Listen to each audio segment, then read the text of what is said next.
We hope you enjoy this sample chapter from The Witch's Cookbook, written by V. James.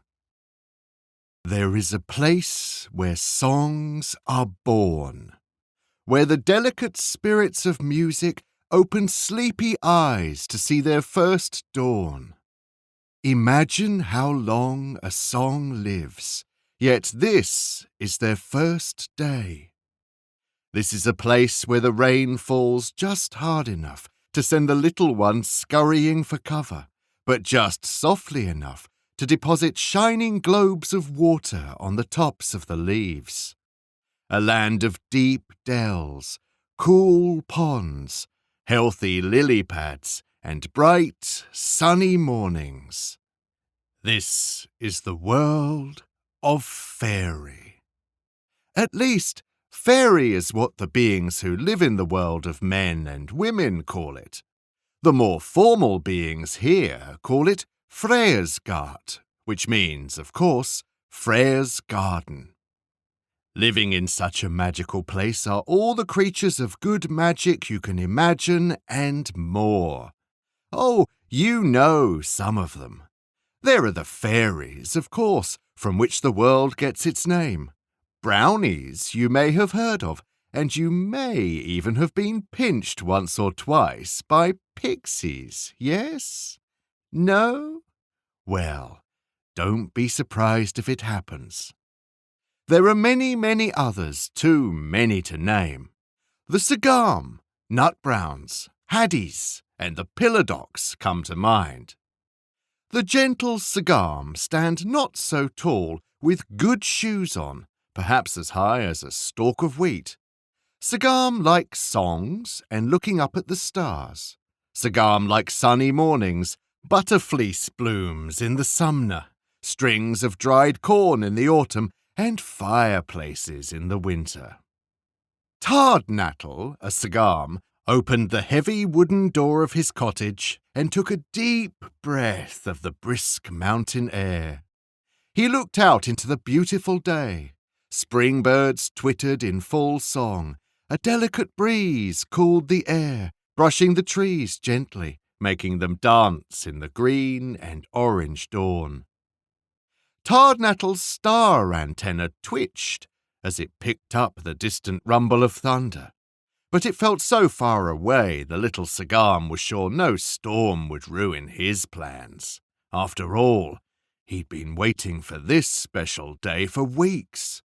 It was Gabble's birthday, you know, and she loved them oh so much.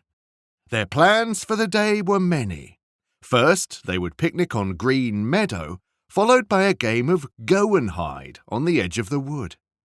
They planned to toast marshy mallows as the sun set and tell ghosty stories as the moon came up. He closed the door and turned back into his house.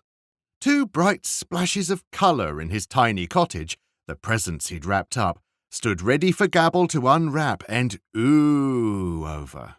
She would love these presents. Well, Gabble loved all presents, but these had been special chosen for her. The one with the red ribbon held a new pot holder for her kitchen, knitted by Tardnattle's great-grandmama Sgahm many years ago, with lovely images of the mountains sewn around the protective sleeve. The present with the green ribbon was something special Tardnattle had made himself. A sweet honey and acorn chutney, which had taken hours to make just right. He remembered when he'd shared the chutney with Gabble on a picnic. She'd loved it, so he knew she would be happy to have a whole jar of it. Tardnattle imagined how Gabble might smile and coo and put the gifts in a particular place. She'd look at them every day, remembering their time together. Perhaps she would finally see how much he liked her. Excited about the party, Tardnattle fretted a bit that he hadn't left yet. "You need to get going," he told himself. He rushed around, assembling the things he needed to carry to the great meadow. There were the presents, of course, and some yummy foods. He'd picked some sweet apples and found a dozen walnuts. He wouldn't have a place to cook. They'd planned a picnic in the meadow, so he ground the apples and walnuts into a dough. With a little dash of cinnamon and a dollop of honey mixed in, the mixture firmed up nicely into a small cake. So, even without the icing, Tardnattle was sure Gabble would like her little birthday cake. The busy Sgahm packed the cake and a few other tasties into neat packages and nestled them into his backpack. "Did I get it all? I have the cheese, please, and I wrapped up the extra walnuts. I think I got it." Nearly finished, Tardnattle realised he'd forgotten napkins and a big spoon with which to serve the cake. He took out his 2 best silky smooth napkins and packed them in. Then he climbed up on a stool to reach the spoon. He stretched out over the sink, leaning far over his counter, straining to grasp the wooden handle.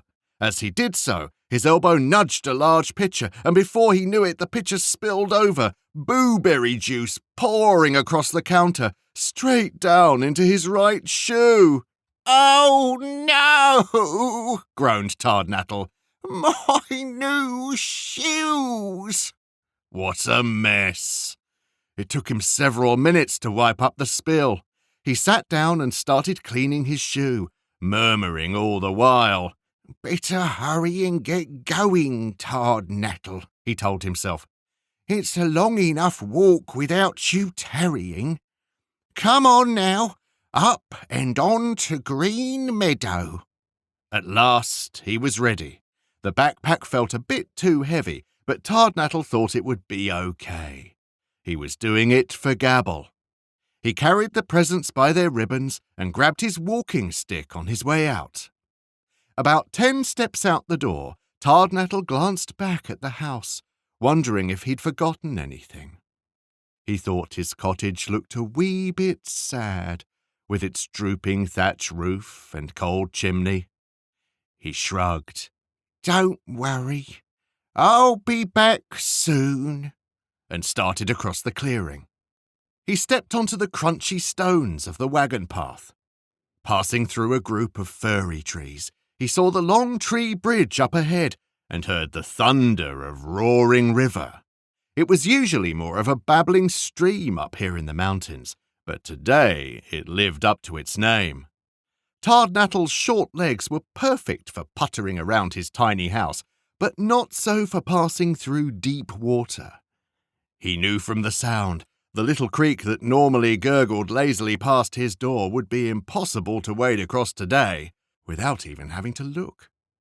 He looked anyway. The white foaming water churned down the mountain, roaring like an angry wogren.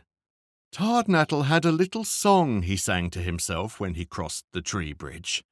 Today, that song seemed so much more important, so burdened was he with the backpack, presents and walking stick.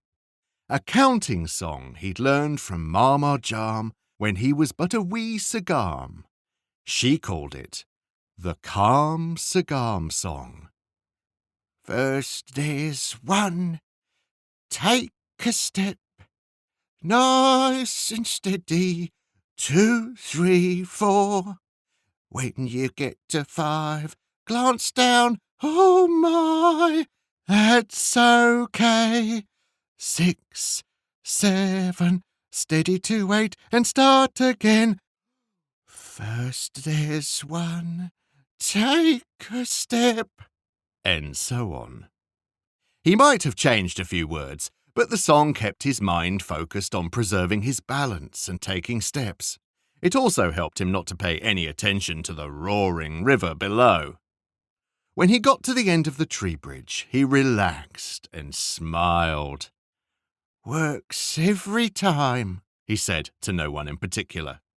He celebrated with a victorious hop down from the tree. The heavy pack made him stumble forward, and he swayed, trying to regain his balance.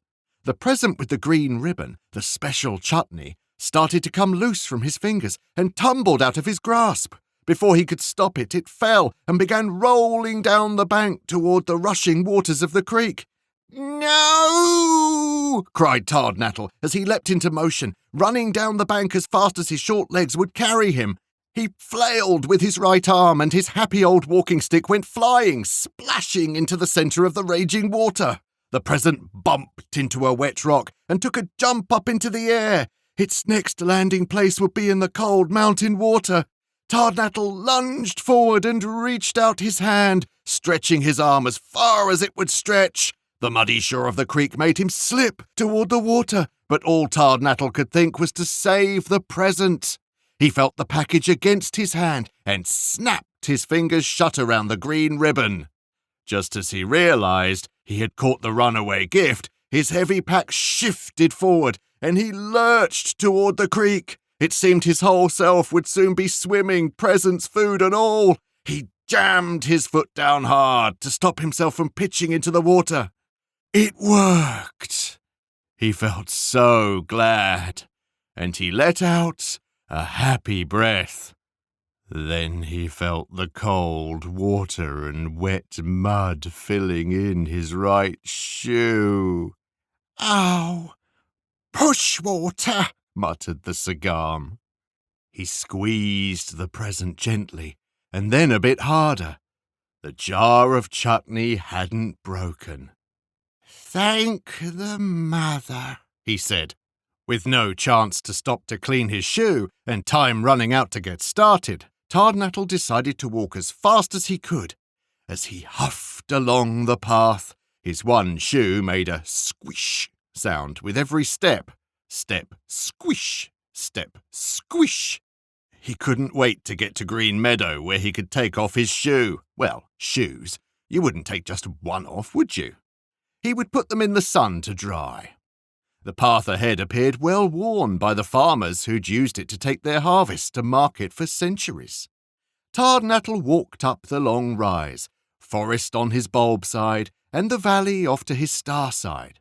The rhythm of hiking always got him in a musical mood, and he tried to recall Oldie Jarm's walking song, the one that taught about distance. "What was it?" he said to himself. "You start at 1,000 and count down. That part I remember." Then it came to him. He opened his mouth to sing, and his star antenna buzzed uncomfortably. It had picked up another low rumble of thunder, not so far away as before. The wind rose a bit, and the whooshing of the leaves drowned out the pretty songs of the birds around him. The birds no longer flitted from tree to tree. Tardnattle continued to march up the mountain, determined not to let a little rain dampen his spirits. His star antenna trembled again, sending a shiver down his left side. Lightning flashed 1, 2, 3 times, and immediately thunder clapped ahead of him. Storm clouds took the place of the white fluffy ones which had filled the sky when he left his house.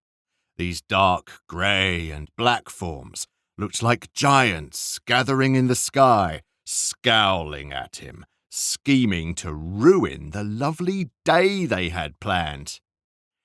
"It'll blow over," he told himself, and charged on up the trail. Now he began to hear a low sound, at first whooing and squeeing, then screeching. It sounded so strange. Tardnattle slowed his walk. Might it be a great spinning wind coming over the mountain? He decided to find a hiding place just in case the storm got bad. Off in the woods, he spied an enormous fallen pine tree. Its thick, broken trunk lay on its side, creating a little safe space underneath.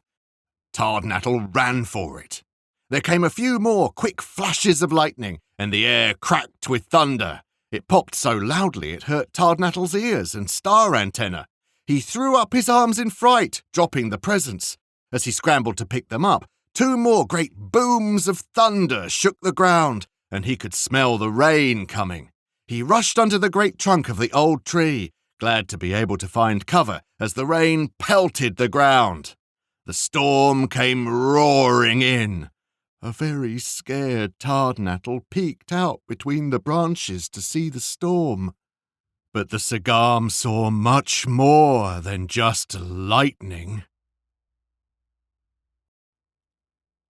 If you've enjoyed this sample chapter of The Witch's Cookbook by V. James, be sure to look for the paperback, ebook, and audiobook versions at all online retailers.